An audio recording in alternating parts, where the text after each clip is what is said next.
Hello दोस्तों, मैं Dharmendra sir आप सभी लोग को स्वागत करते हैं आपका अपना YouTube channel study and subscribe में। दोस्तों चलिए दोस्तों, आज के क्लास में हम लोग कैलेंडर को सीखेंगे और समझेंगे, पढ़ेंगे। आप लोग अगर जीरो हैं कैलेंडर में, आप लोग को कैलेंडर को कुछ भी नहीं समझ में आता है और कैलेंडर से आपको सवाल नहीं बनता है, तो आप लोग के लिए एक क्लास बेस्ट होने वाला है। दोस्तों आप लोग इस क्लास को अंत तक देख के जाइए, ज़रूर आप लोग को कुछ न कुछ सीख के जाइएगा। चलिए दोस्तों, क्लास को स्टार्ट करते हैं। बहुत चीज़ें कुछ होगा दोस्तों, हम लोग लिख देंगे हम उसको और तब समझाएंगे, काहे कि इससे समय भी कम लगेगा और आप लोग ज़्यादा से ज़्यादा सीख भी सकते हैं। चलिए दोस्तों, क्लास को स्टार्ट देखिए दोस्तों, कैलेंडर में कुछ चीज़ें सीखने के लिए होता है। जैसे आप लोग को यहाँ पे कुछ चीज़ें हैं, इसको हम लोग सिखा रहे हैं। यहाँ पे देखिए, यह एक कैलेंडर दोस्तों, कैलेंडर है। कैलेंडर का इंग्लिश है, हिंदी है। कैलेंडर यह एक ऐसा माध्यम होता है जो दिन, महीना, वर्ष के बीच पारस्परिक संबंध को बताता है। कैलेंडर ही दोस्तों होता है महीना, दिन, वर्ष का पारस्परिक संबंध बताता है।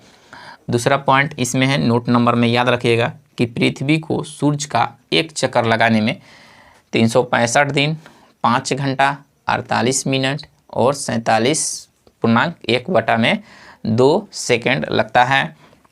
लगभग आपको दोस्तों 365.22 दिन लगता है। और यही वाला जो 22वां दिनवा आपको बढ़ता है, ये 4 साल में एक दिन बढ़ जाता है, तो हो जाता है 365। यहाँ पे देखिए 365, 366, 4 साल बढ़ता है, 22 मतलब बढ़ता है दशमलव में, तो आपको 4 साल में हो जाता है दोस्तों।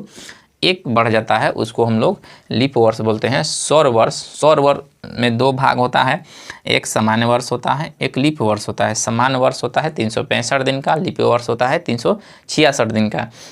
यहाँ पे शताब्दी जब बोला जाए आपसे दोस्तों, तो 100 साल में आता है एक बार, 100 साल में आता है एक बार शताब्दी।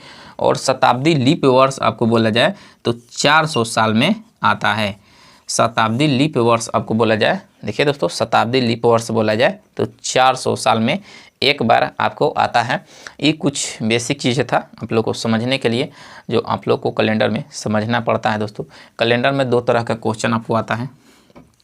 कैलेंडर में 2 तरह के क्वेश्चन आता है। एक होता है लैंग्वेज बेस्ड क्वेश्चन होता है दोस्तों, एक लैंग्वेज बेस्ड क्वेश्चन होता है, मतलब मुँह से आधारित। जैसे कि आज से 2 दिन पहले रविवार था, तो उसके बाद 2 दिन बाद कौन सा दिन हो जाएगा, मतलब लैंग्वेज बेस्ड इसको क्वेश्चन बोलते हैं। और एक होता है दोस्तों कैलेंडर में कि निश्चित तिथि का दिन निकालना, मतलब एकदम निश्चित तिथि हो उसका दिन निकालने के लिए आता है दूसरा प्रश्न में हम लोग। तो आज के क्लास में हम लोग दोस्तों निश्चित तिथि का दिन निकालने के लिए सीखेंगे, एक क्वेश्चन सीखेंगे, बाकी क्वेश्चन को हम लोग कल क्लास में कर लेंगे। चलिए दोस्तों, आगे बढ़ते हैं और देखते हैं इसको। जैसे कि 2 तरह के आपको कोड याद करना पड़ेगा दोस्तों। पहला माह का कोड और दूसरा आपको दिन का कोड। माह का कोड तो आप लोग अंक में भी याद कर सकते हैं, नंबर जैसा, और नहीं तो याद करने का ट्रिक आपको बता रहे हैं दोस्तों। माह का कोड देखिए, कोड आपको कहीं नहीं यूट्यूब पर मिलेगा, कहीं भी नहीं। आपको माह का कोड याद करने का तरीका 4 पॉइंट में आपको याद हो जाएगा दोस्तों। देखिए दोस्तों, पहला पॉइंट में आपको याद रखना है ओजान।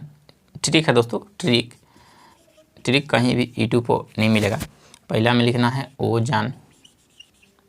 ओजान मतलब ओ मतलब होता है अक्टूबर, OCT, जे मतलब होता है अक्टूबर, जान का मतलब होता है जनवरी।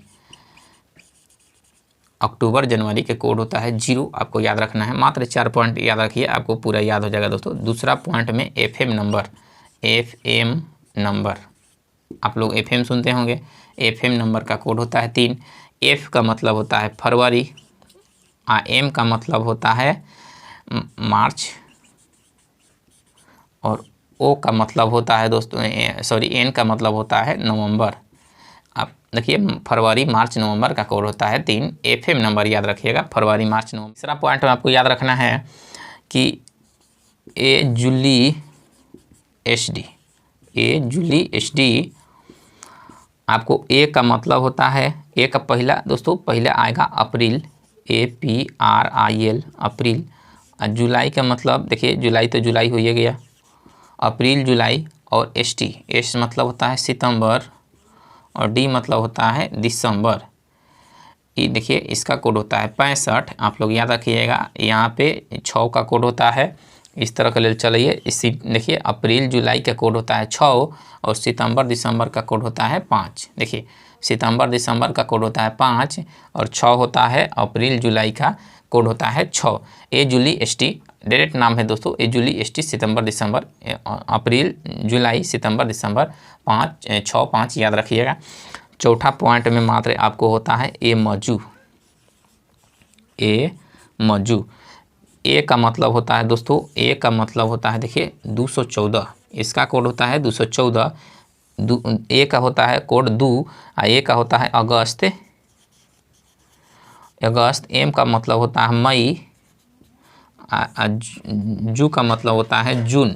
जू का मतलब होता है जून। देखिए ए का अगस्त, एम का मई, जू का जून। इसका होता है देखिए अगस्त के होता है 2, मई के होता है 1, मई के होता है 1 और जून के होता है 4। देखिए अगस्त के होता है 2, मई के होता है 1 और जून के होता है 4। इस तरह के आप लोग कोड याद रख सकते हैं दोस्तों। यहाँ पे देखिए ध्यान से इसको समझिएगा, ये थोड़ा ट्रिक आपको बताएं याद करने का। आप लोग किसी भी रूप में इसको याद कर सकते हैं। माह का कोड आप नंबर याद रखिए या इस तरह से याद रखिए। दिन का कोड याद रखना आसान है दोस्तों। संडे का होता है, मतलब संडे से स्टार्ट करिए। Sunday 0, Monday 1, Tuesday 2, Wednesday 3, Thursday 4 और फ्राइडे 5 और सैटरडे 6 और फिर संडे 0, मतलब एतवार सोमवार मंगल बुध बीफे शुक्र शनिचर। आप लोग सीधा याद रखिएगा और इस तरह से आपको दिन वाला तो कोड नहीं, लाइन से होता है 1 2 3 4 डायरेक्ट याद कर सकते हैं, मगर इसमें थोड़ा सा झमेला होता है। चलिए दोस्तों आज की क्लास यहीं तक रखते हैं। आज के क्लास में बेसिक कुछ सीखें, कल के क्लास में हम लोग कुछ क्वेश्चन करेंगे और बहुत बेहतरीन तरीक़ा से सीखेंगे दोस्तों। आप लोग को राय रहेगा तो नेक्स्ट जरूर क्लास आप लोग को बताएंगे। चलिए आज के क्लास यहीं तक रखते हैं दोस्तों। जय हिंद, वंदे मातरम।